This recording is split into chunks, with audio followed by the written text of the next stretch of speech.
Welcome to the Dr. Leadership Podcast, where the DR stands for Driving Results.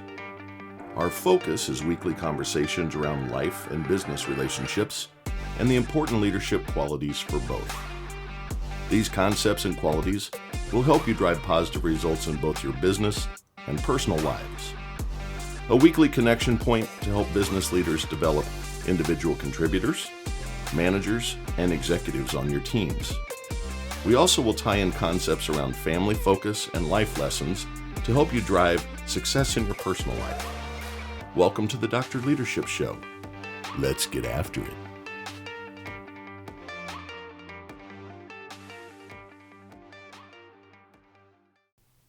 Hey everybody, welcome to the Dr. Leadership Podcast. The doctor is in. Another great week coming ahead of us. I hope everyone had a great week last week. We finished up the last episode really talking about accountability, and I want to continue on that topic today because it's got a lot to it, right? All these topics have a lot to it. You're going to hear me revisit things and add more context, more content, because all these things aren't just 2 pages out of a book. One thing that I've always tried to do is read leadership books, watch people speak, take input from others, and all the good things have taken time to develop into my own repertoire or whatever you want to say here. But it's important to stay in one topic for a little bit of time so I can try to put a little more context around it and give you a little bit more than just a couple of brief ideas. So I want to continue on accountability today, and I want to touch on a couple things from the last episode. You know, I talked about Tim Feinstein, and again, the names have been changed to protect the guilty. But I wanted to make sure I added something on that. So I was an individual contributor at that time when he said there's no I in team, and I said, yeah, but there's 3 in Tim Feinstein, and it had followed up on a number of things where he was not being a team player and was trying to take all the credit. I want everyone to know this, that since I've been a leader, what is very vital to concentrate on is this simple concept. Praise in public and punish in private. And punish is a strong word there, but to make it all come together with the 4 Ps, it needs to be punish in private. What I'm talking about there is giving criticism, coaching, those types of things. Unless it's a team environment, needed coaching session for everybody. You don't individually coach people in front of others. You praise in front of others. That's awesome, because that is what drives the juices of everybody, right? You high five on whoever scores. And remember this, when someone else scores as an individual contributor or a member of a team, be happy. Someday it's going to be your turn. Might be tomorrow, might be later today. But never ever be that person that wishes ill will or doesn't want other people to succeed until you do, because that's a very, very large character flaw. Don't ever do that. But praise in public is critical to team and culture. It shows accountability also, that someone did the job. And accountability can be little steps. It's showing up on time. It's helping others without being asked. It's going the extra mile. It's, a leader or someone inside the office brings up a challenge. May not be your quote-unquote department, but if you raise your hand and say, hey, I'm willing to help you with that, that's being accountable. Those are all great attributes, great characteristics of just being a good human being. That transfers to life. That transfers to your family environment. That transfers to work. That transfers to engaging with your customers. Always be accountable to your customers, right? Never let that ball drop. You get, might take 100 times to gain a customer. Takes 1 bad time to lose them. Right? You can years of work. If you aren't accountable one time, you can lose that customer, that prospect very, very easily. So from a customer perspective, always be accountable. But that punish in private, and the reason I wanted to bring it back up is I didn't do that to quote unquote Tim Feinstein when I did it in public. It was in front of 5 other sales reps. They all knew it. It was a buddy environment, but I still shouldn't have done it. Sometimes frustrations can boil over. Sometimes people that are not good leaders can cause you as an individual contributor to kind of snap, and vice versa. As a good leader, someone that just isn't buying into the team, isn't a good team fit. I'll talk about that when we get into hiring and more things around building culture. But everyone has the opportunities in life where they've just had enough for that day or whatever, and they kind of pop. And you got to make sure that you use business maturity as an individual contributor, as a manager, as a leader, as an executive to avoid those situations, because it can do harm quickly. Those wounds don't heal like everywhere else. Scars are left. So you have to make sure, excuse me, as a leader, that you are all over it and don't allow those things to happen. Now, the next thing I want to talk about is how accountability in a team environment usually isn't just about one individual. Think about any big win or any successful engagement that you've been on. Talking to the individual contributors out there now. Think about that and think, was it really the big win, all just one person, you or someone else, that brought that thing home? And 99.999 infinity times out of 100, there were other helpers. Words such as we, team, us, they, them, those are great words to use when handing out accolades and also when you're receiving accolades. Maturity of emotion is something important, and business maturity is something that's important when handing out praise or when giving accommodations, etc. Not accommodations, giving commendations to people because it takes a village. It's an old line, but it does take a village to be successful. In my business, we're a service organization, right? So as a salesperson or a sales leader, we place solutions, and then we count on other people every single day interacting with that customer on a daily, weekly, monthly basis, far more often than we do. And then we go in and we renew that relationship or expand that relationship. Hey, it was great that the sales team won it. But without the servicing organization, without the billers, without the customer service representatives, without marketing, without all of the other departments that interact with that customer every day, we may not have won that renewal, that expansion, whatever might be the case. So humility is really important here. Accountability leads to recognition positively from others because you're accountable, you got the job done, etc. Humility keeps the team centered. You have to be humble. You have to be empathic. You have to be exciting as a leader. And those also pass on to individual contributors, salespeople. Be that good person that recognizes that others were responsible too. The paycheck comes, hey, that's great recognition for an individual contributor at home. But do remember that it takes a village to do these things. Always build up and tie in the team. The reason?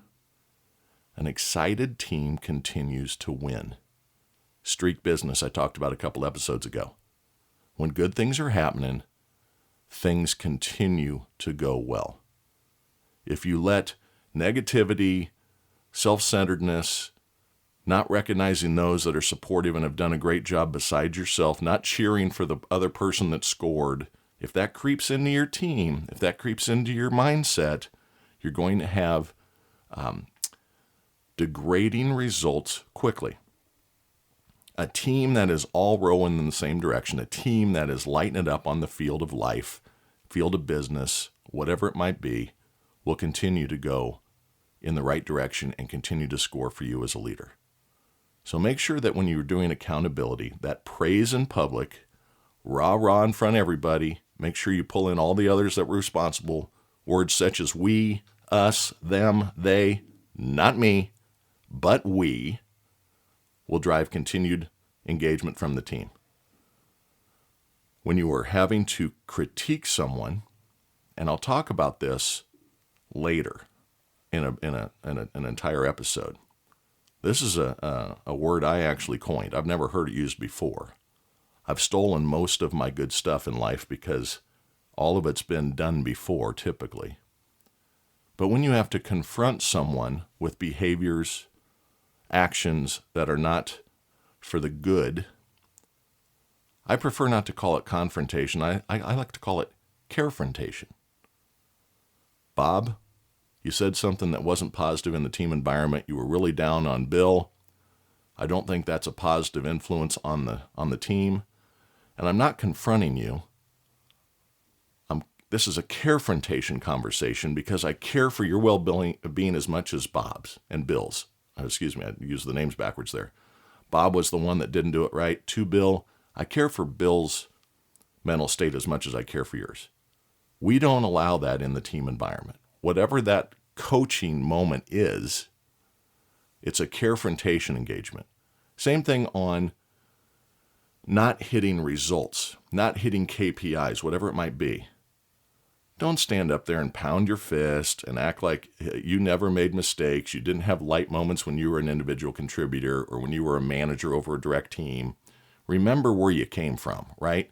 We get this big-headedness. Human nature is, I never did it wrong, when in fact, all my experiences come from, and positive experience, comes from making mistakes, like I said last time. How do you avoid making mistakes? Through experience. How do you gain experience? By making a lot of mistakes.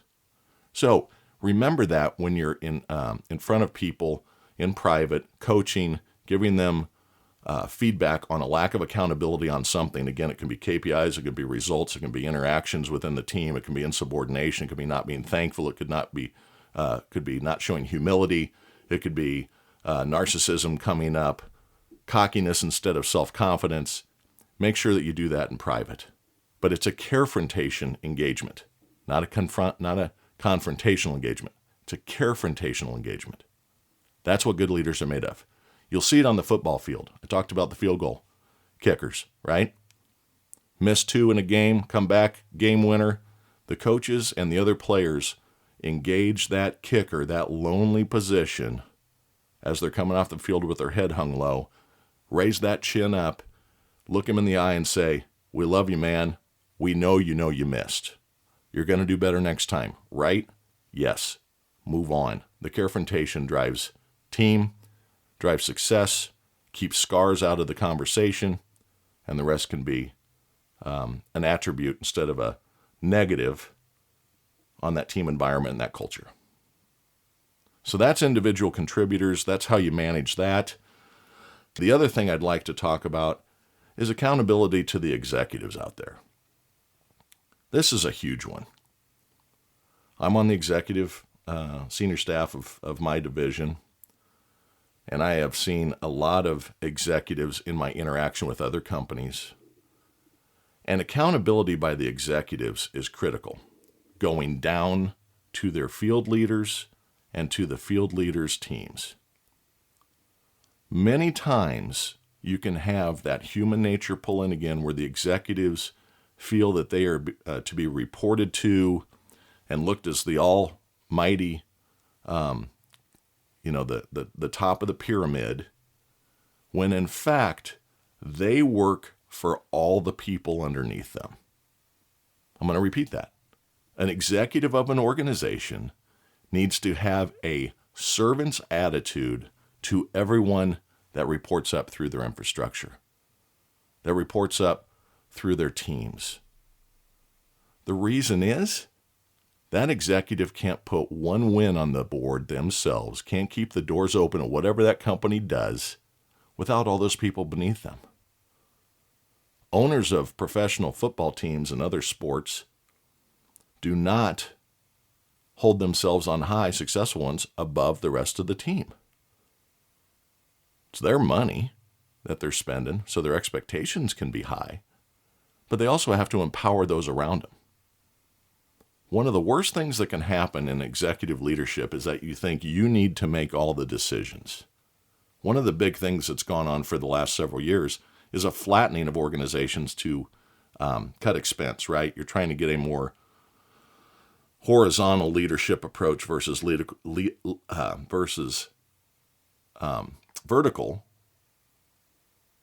leadership layout. The org chart needs to be flatter. What can sometimes happen there is that suddenly you take responsibility and decision-making away from those that are closest to the field. And that's a big no-no.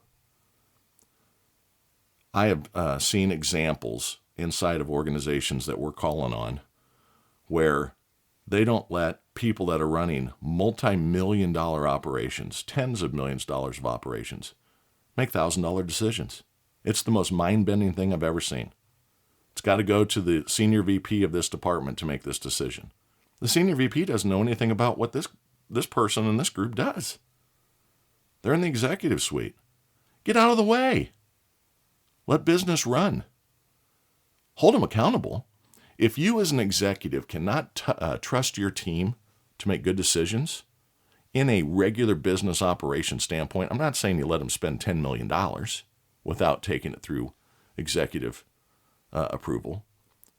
But daily interactions, decision-making, customer satisfaction, all those things, if that's got to go to somebody more than 1 or 2 layers above the field, you are too heavy on the decision-making pedal as an executive. You got to be able to trust your employees. If you think that you need to make those decisions as an executive, you've either got the wrong people or the wrong attitude. 9 out of 10 times, probably the wrong attitude. The people below you have delivered results forever. The team has. They didn't get stupid overnight. Why would you not trust them with simple engagements? Why would you not trust them to make decisions to benefit the customer relationship? If it makes good business sense, great. Now, I do think that managers should report up to directors that this has happened. This is what I did and why. And I, as an executive, will always say, good decision, right? If it isn't, then I have a confrontational conversation with them and say, this is why we maybe should have done it differently. There's an old analogy. Give them rope. They'll hang themselves if it's too much. I think you need to let your leaders lead. When you have a flattened organization and you take all accountability onto yourself and you don't let people feel like they can manage the business. Now remember, you're trusting them to run a $100 million P&L, a $50 million P&L, a $10 million P&L, but you neuter them in front of their people, it causes questions. It also causes delayed results. You as a leader are not close enough to the field most of the time to know what is the right thing to do. Now, the fear by executives is that managers become too rep-centric or too customer-centric. Reps are typically going to be company-centric because the goals you give them that drive their compensation should be aligned to what the company's goals are, and reps will not negatively impact their compensation typically. So the decisions they're making are going to be positive for the organization. Sometimes not in the short run, maybe not on that individual item. But in the long run, they're looking at it and saying, I'm making the right decision. I'll give you an example. I'm not going to use names, but in my leadership years, I had a situation where I had a $10 million item about to happen, transaction about to happen, and it was a $5,000 decision that was going to help get this thing done. And I literally was asked to put business plans together on why we would spend $5,000 when I had communicated up and around me, this is years ago, paragraphs of here's what's happening, here's what's at risk, our annuity stream would be impacted by this. I think that the hardware win is going to be worth this many million. The expanded annuity is going to be worth this many million. But I need to ship a product at no charge. It's a used product to help them out in a situation right now. Normally we would charge on a short-term rental. We would charge for shipping. It's going to be about $5,000 of impact to us for about 60 days to secure and keep and expand a $10 million opportunity. I don't need executives at that point stepping in when I've provided the information. The feedback was, I'd like to see an ROI on this. The ROI is in the 4 paragraphs I just sent you. $10 million impact, positively for us, for a $5,000 investment on a used piece of equipment. It's our own people delivering it.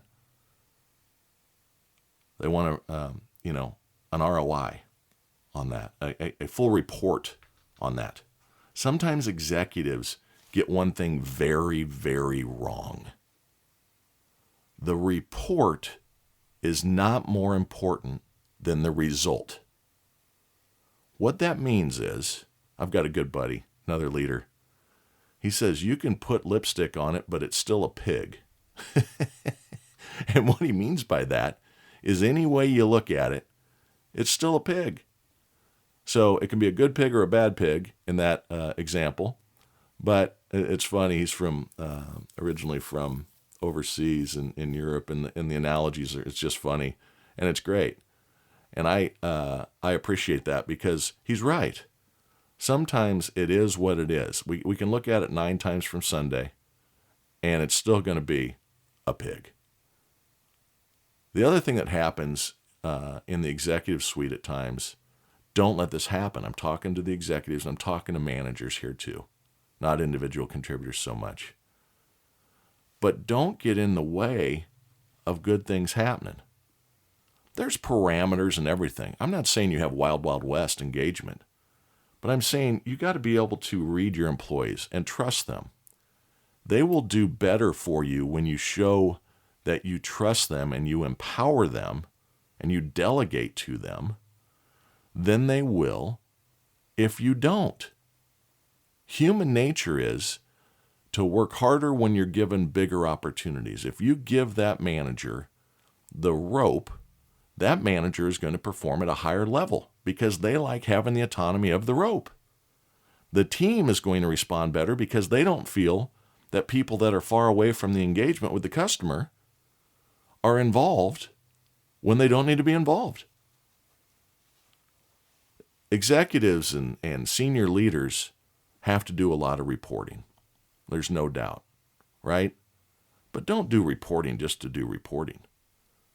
If it's a review of a quarter or a month, that's a 3-pager. That's not a 30-page slide presentation to do that.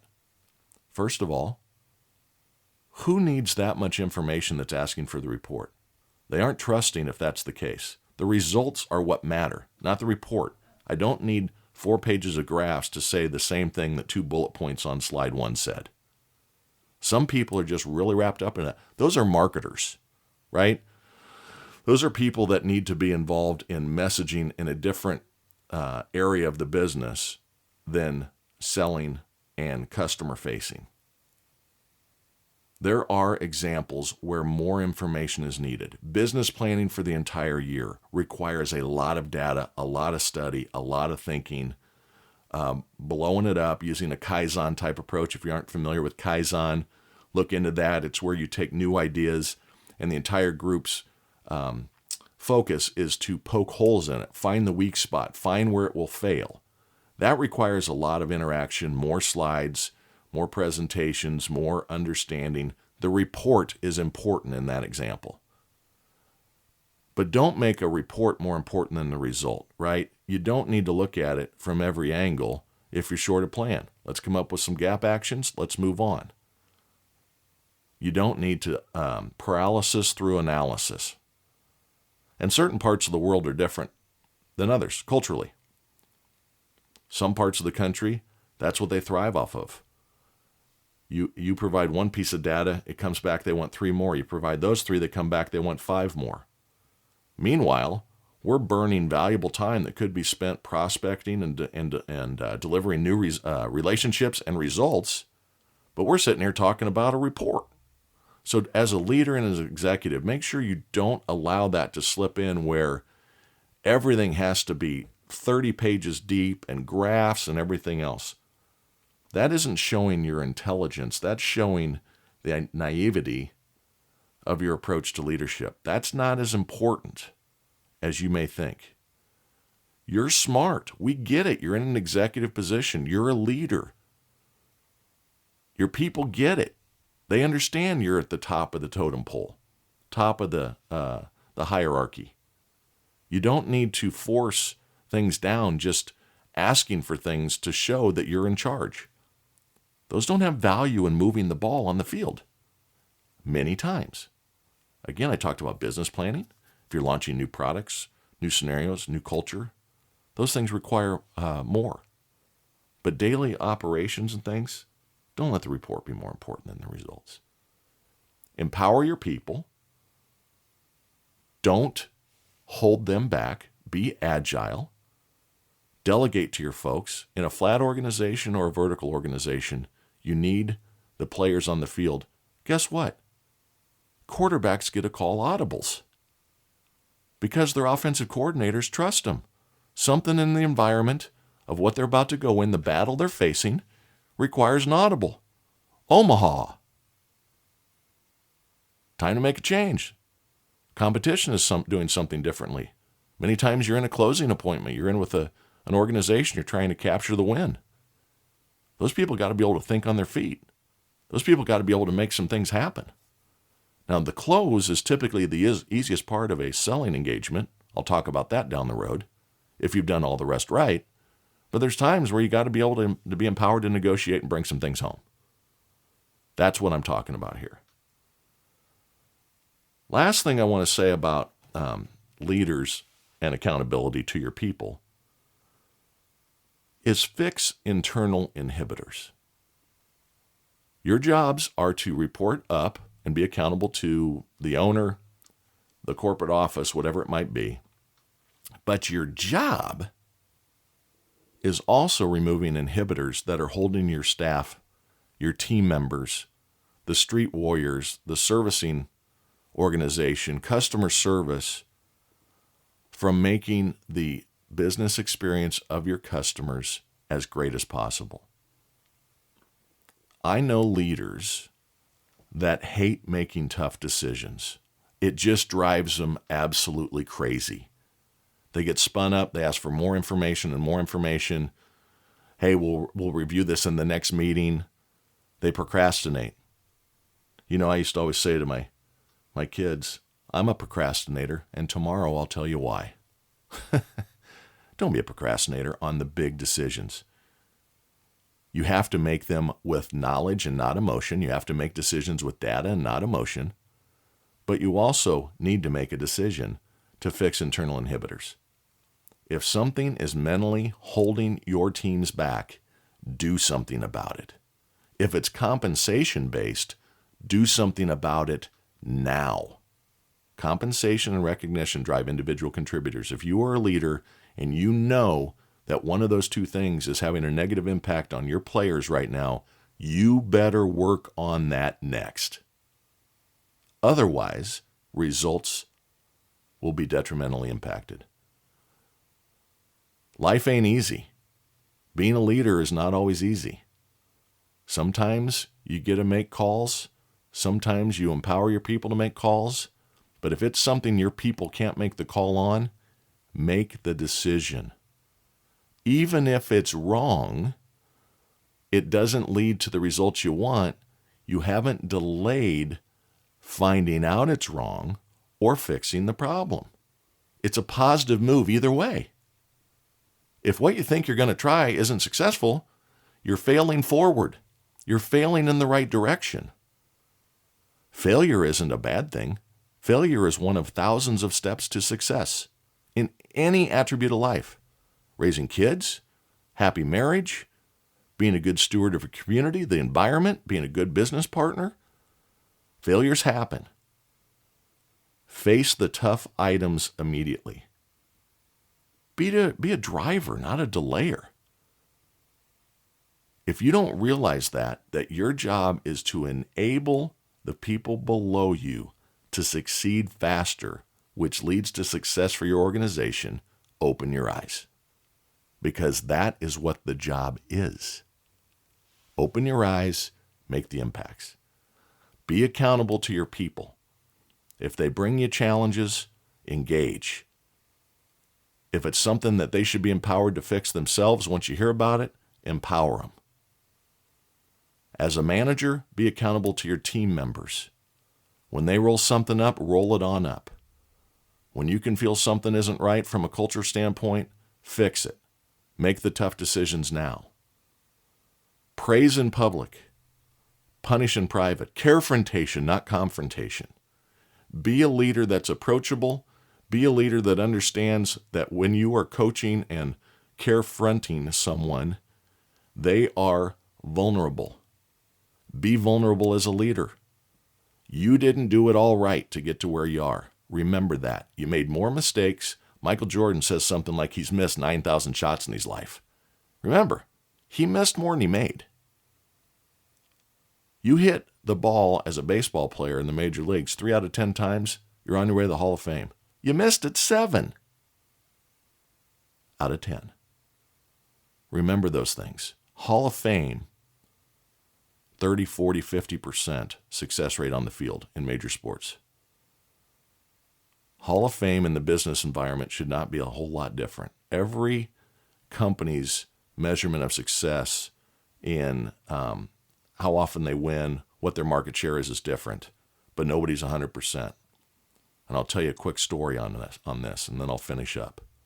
When I first started out, and this is about what good looks like, and it was an accountability story too. I went into the owner of my first company, Bill. I talked about big influence on me. I had been rep of the year. It was after my first full year.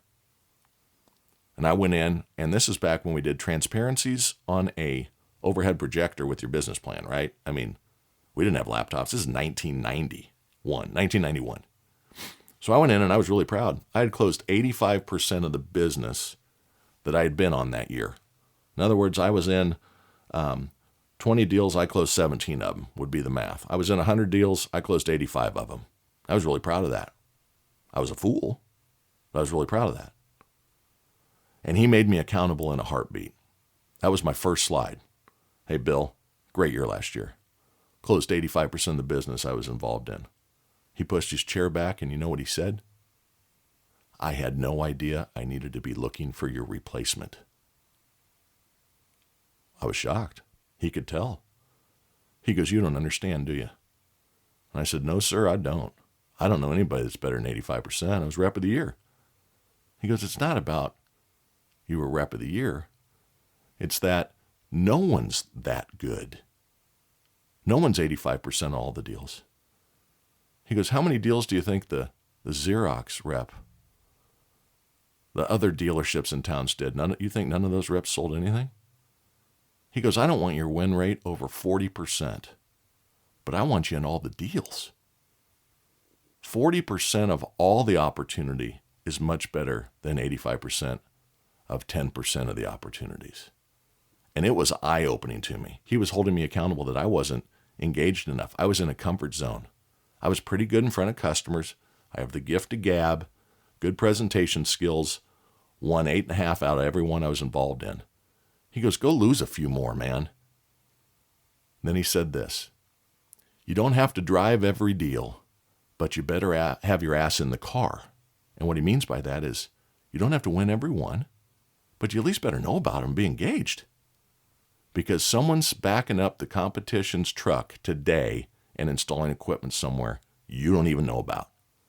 So he was accountable. He was a great executive too. He was empowering me with a challenge to go get involved, fail forward, find more deals, make more money, be in the game, have your ass in the car. Then Bill sent me on my way, fired me up. He had humbled me. He had carefronted me, shown me I was just a man, just a person, wasn't the greatest, and sent me on my way to go get after it again. Great leadership skills, great leadership skills. Hey, everybody, want to remind you we would love feedback. I can be reached via email, drleadershipresults@gmail.com. We can also be viewed on the web. You can get access to prior episodes. You can have contact information. We offer all sorts of things, voiceover, narration services. Do a little bit of that, too, if you have any ideas or needs there. You can reach out for some personalized interaction if you have a desire there. And you can also get to our subscription model over on Patreon, where you can get access through our subscription services. There'll be interviews with leaders from all walks of life that you can get access to. You can get access early to episodes, etc. And that is at www.drleadership.com. www.drleadershipresults.com. And check us out. Love the feedback. And just remember this, another week in the bank here, and all of you, you're awesome. Keep that shit up.